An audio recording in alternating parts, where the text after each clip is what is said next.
Hello everyone. सो आज यहाँ पे देखने वाले हैं रिफ्लेक्शन ऑफ लाइट देखेंगे, प्रकाश का अपवर्तन यहाँ पे देखने वाले हैं। और क्लास स्टार्ट करने से पहले यहाँ पे डिस्कस कर लेंगे कौन कौन सा टॉपिक आज हम डिस्कस करेंगे आप लोग के बीच।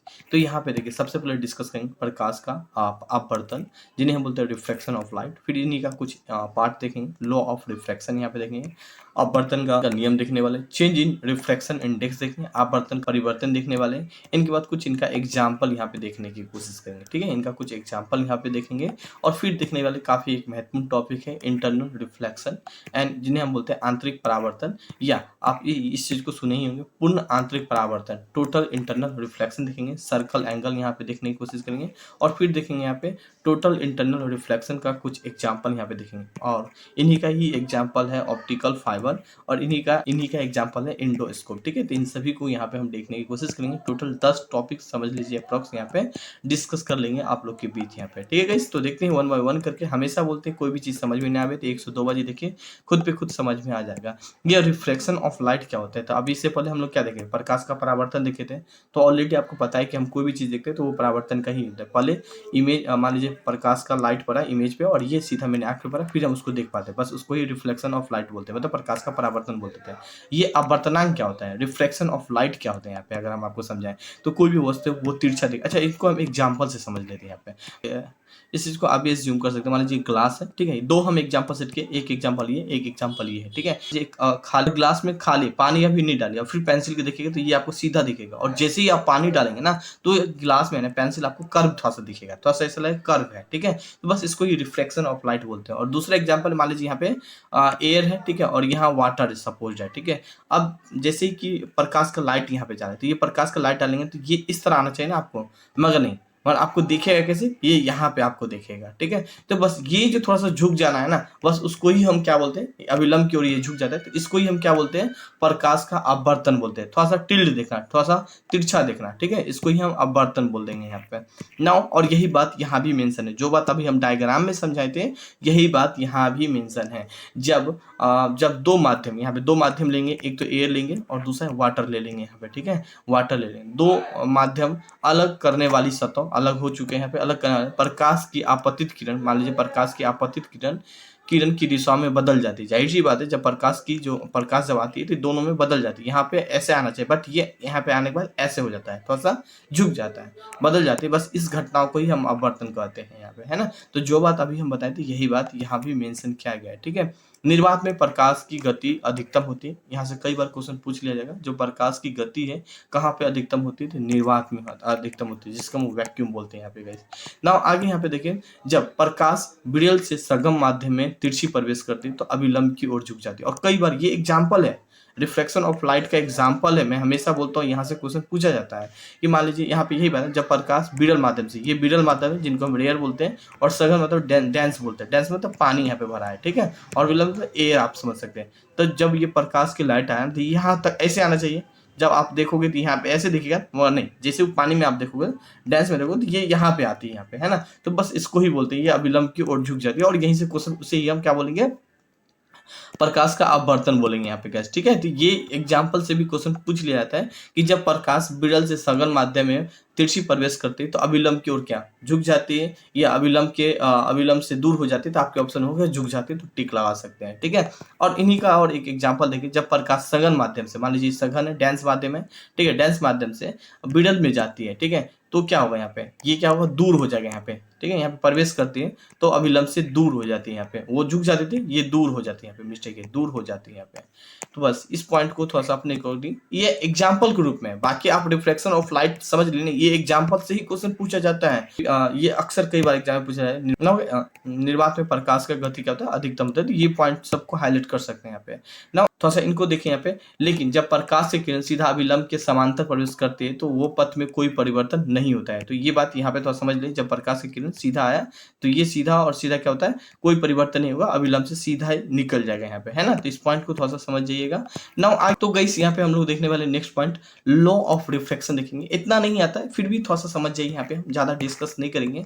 अभी हम जो भी डायग्राम से समझेंगे यही बात आगे भी मेंशन होगा। ठीक है, अक्सर एग्जाम में रिफ्लेक्शन ऑफ लाइट का कुछ एग्जाम्पल ही क्वेश्चन पूछता है। ठीक है, तो इस वाले पार्ट को क्या बोलेंगे, इस वाले पार्ट को आई बोलेंगे, इस वाले पार्ट को आर बोलेंगे यहाँ पे, और ये एक अभिलंब पे तीनों के तीनों पॉइंट मिलता है। तो बस आगे जो भी हम जिक्र करेंगे ये यही बात यहाँ भी मेंशन होगा, ठीक है। हाल ही का एक फॉर्मूला है, ये अक्सर कभी कभी पूछ लिया जाता है। अपवर्तन किरण, मान लीजिए ये है अपवर्तन किरण और आपतित किरण, ये है आपतित किरण। यहाँ पे अभिलंब के बीच, ये है अभिलंब के बीच, यहाँ पे अभिलंब के बीचों के कोण जिसे हम I से निरूपित करते हैं, इन्हें हम I से डिनोट करते हैं। अब यही बात इन्हें हम R से डिनोट करते हैं। तो ये सब पूछा नहीं जाता है, मगर एक बेसिक रूप में हम समझा किया गया है कैसे, है ना। हाल ही का यहाँ अच्छा एक फॉर्मूला याद रखिएगा, जैसे कि म्यू बराबर होता है साइन I, ठीक है, बाय साइन R, ठीक है। बहुत ही कम पूछा जाता है मगर यहाँ पे हम मेंशन कर दिए, ठीक है। इतना भी ज्यादा महत्वपूर्ण नहीं है। ना आगे देखिए अपवर्तन का परावर्तन यहाँ पे देखने की कोशिश करेंगे। अब आगे जो टॉपिक है अपवर्तनांक में परिवर्तन यहाँ पे देखने वाले हैं और इनको भी हम एग्जांपल से ही समझने की कोशिश करेंगे। हाल ही का इस एग्जांपल को जो कल जो टॉपिक अपलोड करने वाले हैं, ये टॉपिक काफी एक महत्वपूर्ण हो जाएगा, ठीक है।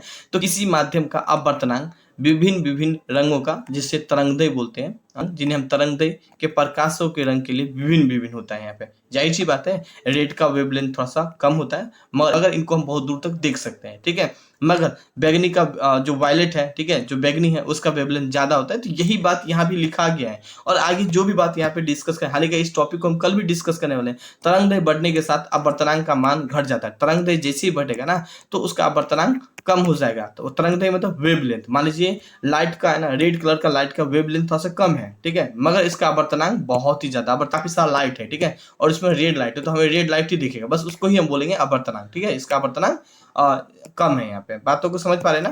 प्रकाशों में लाल रंग का अपवर्तनांक सबसे कम होता है, इसीलिए तो हमें सबसे दूर तक दिखाई देता है। यहाँ पे बातों को समझ पा रहे हैं। और बैगनी रंग का सबसे अधिक होते हैं यहाँ पे, क्योंकि लाल रंग का तरंगदैर्घ्य सबसे अधिक है। देख रहे हैं यहाँ पे जो वेवलेंथ है 720 बाई 750, वो वेवलेंथ सबसे अधिक है। और बैगनी जो बैगनी रंग है, ठीक है, उसका तरंगदैर्घ्य सबसे कम होता है यहाँ पे। तो ये लाल और बैगनी को थोड़ा सा याद रख सकते हैं ना। कई बार हाल ही का कल भी हम इस टॉपिक के बारे में जिक्र करने वाले हैं।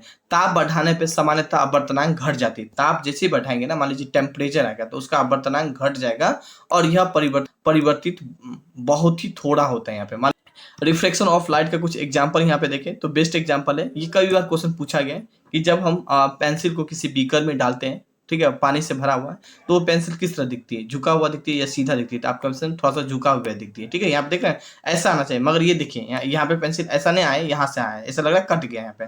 तो बस ये भी एक रिफ्लेक्शन ऑफ लाइट का, तारा टिमटिमाना रातों में, तो ये रिफ्लेक्शन ऑफ लाइट का ही एक एग्जाम्पल है। एक एग्जाम्पल और यहाँ पे देखें, पानी से भरे किसी बर्तनों की तली में पड़े हुए सिक्का उठा हुआ दिखाई देना, ठीक है, तो उसको ही हम क्या बोलेंगे, रिफ्लेक्शन ऑफ लाइट बोलेंगे यहाँ पे। तो कई बार एग्जांपल में पूछ लिया जाएगा। मान लीजिए ये सिक्का यहाँ पे, मगर आपको दिखेगा, मान लीजिए ये है ना, ये जैसे कि यहाँ से हम आए, ठीक है, ये यहाँ से आया, तो ये सिक्का हाल ही का एक्चुअल में यहाँ है, मगर आपको दिखेगा क्या, यहाँ पे उठा हुआ था साफ दिखेगा। अब ये चीज कर भी सकते हैं, मान लीजिए एक बीकर में पानी डाल लीजिए और फिर सिक्का डालिएगा, हालांकि ये नीचे है मगर आपको दिखेगा कि यहाँ पे है, ठीक है। तो ये एग्जाम्पल है और एग्जाम्पल से ही क्वेश्चन पूछ लिया जाएगा। एग्जाम्पल से इस तरह क्वेश्चन पूछ लिया जाएगा कि रातों के समय तारा टिमटिमाता है, इसका कारण क्या है, रिफ्लेक्शन ऑफ लाइट या पूर्ण इंटरनल रिफ्लेक्शन ऑफ लाइट यहाँ पे है ना, मतलब पूर्ण आंतरिक परिवर्तन। तो आपके ऑप्शन होगा रिफ्लेक्शन ऑफ लाइट, तो टिक लगा सकते हैं। इन्हीं के एग्जाम्पल से क्वेश्चन पूछा जाता है मैक्सिमम, ठीक है गाइस। यहाँ पे नाउ आगे देखें, नेक्स्ट पॉइंट यहाँ पे देखने वाले मछली, ठीक है। अब देख रहे हैं कि मान लीजिए ये मछली है और यहाँ पे लिखा है, देखिए यहाँ पे मीन्स है जल के अंदर पड़ी हुई मछली वास्तविक गहराई से कुछ ऊपर उठी हुई दिखाई पड़ती है यहाँ पे। अब इनको यहाँ पे समझाते हैं। मान लीजिए ये मछली एक्चुअल पोजीशन पे यहाँ पे है, जैसे कि ये आँख है, ठीक है, ये आँख है और ये है ना, ये आपको मछली यहाँ दिखेगा, मगर एक्चुअल पोजीशन में मछली यहाँ पे है, ठीक है। तो एक्चुअल जैसे कि जाल बिछाता है ना, मछली मारना था, तो ये यहाँ पे देखना तो थोड़ा सा पीछे की ओर करता है ना, ताकि समझ जाए कि मछली यहाँ पे, समझ जाता है कि हाँ ये रिफ्लेक्शन ऑफ लाइट का ही कुछ एग्जांपल है, ठीक है। ये ऐसा क्यों दिख रहा है, तो ये समझ जाएगा रिफ्लेक्शन ऑफ लाइट के कारण यहाँ पे दिख रहा है। तो इस पॉइंट को थोड़ा सा आप लोग समझेंगे। नाउ गाइस आगे यहाँ पे और नेक्स्ट यहाँ पे रॉड है, ठीक है। रॉड आपको थोड़ा सा उभरा हुआ दिखेगा, डू में सीधा चढ़ आपको टेढ़ा थोड़ा सा दिखाई देगा, रिफ्लेक्शन ऑफ लाइट का ही कुछ एग्जाम्पल है गाइस। आगे नाउ आगे यहाँ पे देखेंगे जो सूर्य है, यहाँ पे आप देख सकते हैं सूर्य देखे कुछ समय पहले, सूर्य अस्त के कुछ समय बाद सूर्य हमें 36 से नीचे होने पे दिखाई देती है। यहाँ पे देखिए, यहाँ पे हम 36 मतलब एक्चुअल में है क्या, यहाँ पे सूरज है यहाँ पे, मगर आपको दिखाई देती है यहाँ पे, ठीक है, हॉरिजॉन्टल से भी नीचे दिखाई देती है। बस ये एक रिफ्लेक्शन ऑफ लाइट का एग्जांपल है गाइस। समझ पा रहे हैं आप मेरी बातों को, ठीक है। सारे एग्जांपल से क्वेश्चन कई बार पूछ लिया जाता है। तारे टिमटिमाते हैं किसके कारण से, तो रिफ्लेक्शन ऑफ लाइट के कारण से तारे टिमटिमाते हैं यहाँ पे, ठीक है। नाउ आगे यहाँ पे कुछ और देखें, यहाँ पे तो नाउ आगे यहाँ पे देखेंगे इंटरनल रिफ्लेक्शन देखेंगे, ठीक है, आंतरिक परावर्तन यहाँ पे देखेंगे। इनको अगर एग्जांपल से समझाए तो यहाँ पे मैंने एग्जांपल के रूप में यहाँ पे सेट भी, मान लीजिए ये रिफ्लेक्ट नहीं हुआ, ये मुड़ गया यहाँ पे, ठीक है, ये मुड़ गया, हालांकि ये जाना चाहिए इधर मगर ये मुड़ गया इधर, तो बस इसको ही हम इंटरनल रिफ्लेक्शन बोलते हैं कैसे यहाँ पे, है ना। और टोटल इंटरनल रिफ्लेक्शन किसे बोलते हैं, मतलब ये पूरे के पूरे मुड़ जाना है यहाँ पे। हीरा जो चमकता है दिखते हैं, हीरा का लाइट बाहर नहीं जाने देता, ये सिर्फ ऐसे ऐसे होता है ना, इसीलिए वो बहुत ज्यादा चमकता है। खैर हम इनके एग्जाम्पल में भी सेट किए हैं। हाल ही का थोड़ा सा देखें, आंतरिक परिवर्तन क्या होता है, जब प्रकाश सघन माध्यम से विरल माध्यम में जाती है तो वो आंशिक रूप से वापस उसी माध्यम में परिवर्तित हो जाते हैं, उसको ही आंतरिक परिवर्तन बोलते हैं यहाँ पे, है ना। तो ही तो कोई चीज चमकेगा, पूर्ण रूप से मतलब पूरे रूप से वो परिवर्तित हो जाना। यहाँ पे देखिए बेस्ट एग्जाम्पल देखिए, टोटल इंटरनल रिफ्लेक्शन क्या होता है, पूर्ण आंतरिक परिवर्तन क्या है। मान लीजिए ये वाटर है, ठीक है, इनको हम सघन माध्यम बोलते हैं, इन्हें हम विरल बोलते हैं, एयर को, ठीक है। अब मान लीजिए यहाँ से हम देखने की कोशिश की थी, ये प्रकाश है ना, ये प्रकाश क्या हुआ, सीधा थोड़ा सा आगे की ओर मूव करके यहाँ पे, मगर इनका थोड़ा एंगल हम बढ़ा दिए, ये प्रकाश है ना, हमें क्या जाना चाहिए, ऐसे जाना चाहिए, मगर ऐसे नहीं जा रहा है, ये प्रकाश यहीं तक मुड़ जा रहा है, ठीक है। अगर थोड़ा सा इसको हम और बढ़ा कर दे, ये एग्जाम्पल भी आप देख सकते हैं, ठीक है। इसको आप कैसे रूप में देख सकते हैं, तो मान लीजिए लेजर लाइट आपके पास होना चाहिए और कोई ग्लास का कांच होना चाहिए, ठीक है, तो आपको ये अच्छा से दिखेगा, जैसे कि हीरा वगैरह आपको अच्छा से दिखेगा, ठीक है। एक मार्केट से नहीं होता है हीरा के, जैसे कोई आप प्लास्टिक है या कोई ऐसा चीज खरीद लीजिएगा, फिर उस पर लाइट जलाइएगा तो आपको दिख जाएगा, ठीक है, जो शीशा वाला ग्लास वगैरह का होगा। तो जब आप एंगल इसका बढ़ाओगे ना, तो ये पूरा रूप से यहाँ पे नहीं जाएगा, ठीक है, ये परावर्तन हो जाएगा इसी को, तो बस उसको ही हम टोटल इंटरनल रिफ्लेक्शन बोलेंगे यहाँ पे गाइस। समझ पा रहे हैं आप मेरी बातों को, ठीक है। अब यहाँ पे देखिए, जब प्रकाश की किरण, ठीक है, जब प्रकाश की मान लीजिए कोई प्रकाश की किरण है सघन माध्यम से, ये है सघन माध्यम, ये सघन माध्यम से विरल माध्यम है, ये है विरल माध्यम में प्रवेश करती है, मान लीजिए विरल माध्यम में प्रवेश करता है, अभिलंब से दूर हो जाती है, ये झुक नहीं जाती, दूर हो जाती है, ठीक है।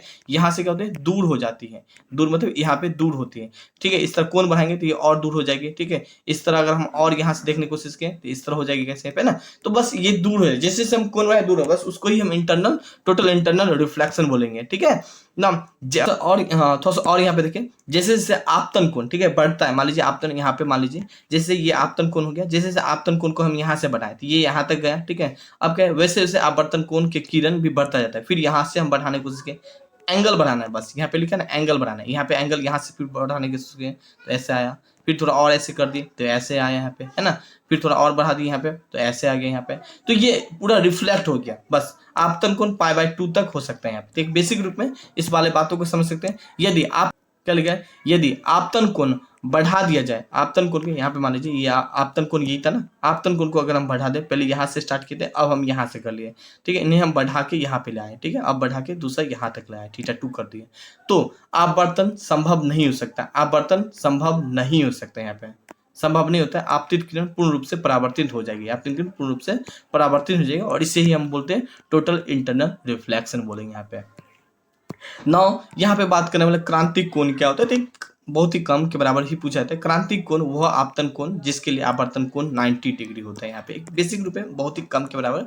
मगर अब जो यहाँ पे डिस्कस करने वाले, ये इनका एग्जाम्पल डिस्कस करेंगे, एग्जाम्पल से कई बार क्वेश्चन पूछ लिया जाता है, जैसे कि हीरो को चमकाना यहाँ पे मान लीजिए, ठीक है। अब मान लीजिए हीरा है, यहाँ पे मैं बताया था, आप मार्केट से कोई हीरा खरीद लीजिएगा, अब ग्लास का रियल हीरा मत खरीद लीजिएगा जाके, ठीक है, उस पर कोई लाइट डालिएगा तो ये लाइट बहुत ही कम बाहर निकल पाती है, ये इस तरह आपको दिखेगा, इसी कारण से ये चमकता है, ठीक है। ये पूर्ण आंतरिक परिवर्तन का ही एक एग्जाम्पल है, ठीक है। इसका रेगिस्तान के मरीचा में, ठीक है, रेगिस्तान में आप जाओगे ना तो कभी कभी ऐसा लगेगा, क्योंकि वहाँ गर्मी बहुत टेम्परेचर होता है, तो ऐसे एक पेड़ है तो आपको छाया है ना, आपको यहाँ पे दिखेगा पेड़ के बगल में, है ना। तो बस ये भी एक टोटल इंटरनल रिफ्लेक्शन का ही एक एग्जाम्पल है यहाँ पे। कांचों को चटकना या भाग चमकीला दिख रहा है, तो ये टोटल इंटरनल रिफ्लेक्शन का ही एक एग्जाम्पल थोड़ा सा याद रखिए। एग्जाम्पल कई बार क्वेश्चन पूछा है, पानी में रखी प्रखंडी चमकली दिखाई देना, पानी में जो रखी हुई प्रखनली है, प्रखनली मतलब ये आप समझ सकते हैं टेस्ट ट्यूब, यहाँ पे वो भी आपको एक तरह से चमकीला दिखाई देना। ऑप्टिकल फाइबर एक एग्जाम्पल है, देख रहे हैं यहाँ पे ये लाइट है फाइबर, यहाँ पे मान लीजिए ऑप्टिकल फाइबर, और यहाँ पे आप देख भी सकते हैं, ठीक है, जो प्रकाश मान लीजिए यहाँ पे डाला तो ये इस तरह रिफ्लेक्ट होता है, इस तरह रिफ्लेक्ट होता है, इस तरह रिफ्लेक्ट होता है, ठीक है, क्योंकि टोटल इंटरनल रिफ्लेक्शन का ही एक है एग्जाम्पल। ऑप्टिकल फाइबर का यूज कहाँ पे करते थे, बेसिक चीजें जहाँ पे कंप्यूटर वगैरह, टीवी या मान लीजिए टावर वगैरह में ऑप्टिकल फाइबर का ही यूज होता है, यहाँ पे मैक्सिमम होने लगा है यहाँ पे, ठीक है। और इनके बाद प्रकाश संकेत के दूर संरचनाओं में करते हैं यहाँ पे, है ना, मतलब टेलीकम्युनिकेशन वगैरह में मनुष्य की शरीर के आंतरिक भागों को परीक्षण, मतलब शरीर के इंटरनल पार्ट जब आपको टेस्टिंग करना होगा तो वहां भी हम टोटल मतलब फाइबर ऑप्टिकल का यूज कर ही लेते हैं, ठीक है इस यहाँ पे। और इंडोस्कोप क्या होता है, तो इंडोस्कोप यहाँ पे देख सकते हैं, जब आपका पेट वगैरह का कोई प्रॉब्लम होगा ना, तो डॉक्टर लिख देता है एंडोस्कोप टेस्टिंग करना। एंडोस्कोप मतलब यहाँ पे सिस्टम लगाया है, और सिस्टम में आपका एंडोस्कोप में कैमरा लगा था एक वायर के माध्यम से, आप समझ सकते हैं। ये मुंह के माध्यम से यहाँ पे गया और ये इस वाले पार्ट का तस्वीर लेके फिर यहाँ पे दिखाता है। बस इसको ही एंडोस्कोप कहते हैं। यहाँ पे कई बार क्वेश्चन पूछ लिया जाएगा कि एंडोस्कोप एक उदाहरण था, आपके ऑप्शन टोटल इंटरनल रिफ्लेक्शन को टिक लगा सकते हैं। इस रूप में क्वेश्चन को पूछा जाता है कैसे यहाँ पे, ठीक है। आंतरिक भाग का निरीक्षण करना, आंतरिक जो अभी हम बताते हैं इंटरनल पार्ट का निरीक्षण करना, टेस्टिंग करना, यही एक इंडोस्कोप का एक एग्जांपल है, ठीक है। यहाँ पे जो बात अभी हम बताएं यही सब बात यहाँ पे भी मेंशन है यहाँ पे, ठीक है। और इसे हम आंतरिक परिवर्तन के द्वारा आंतरिक भावों का चित्र प्राप्त करते हैं। मतलब बताते हैं ना कि ये कैमरा अंदर जाता है और फिर आपका पेट का जो भी प्रॉब्लम है, गैस वगैरह का, या जो भी इंटरनल पार्ट का प्रॉब्लम है, उसको ही चेकअप करने के लिए इंडोस्कोप प्रोसेस करते हैं। तो आज की क्लास बस इतना ही, छोटा सा क्लास था गाइस। आई होप कैसा लगा, है ना। Thank you, have a nice day.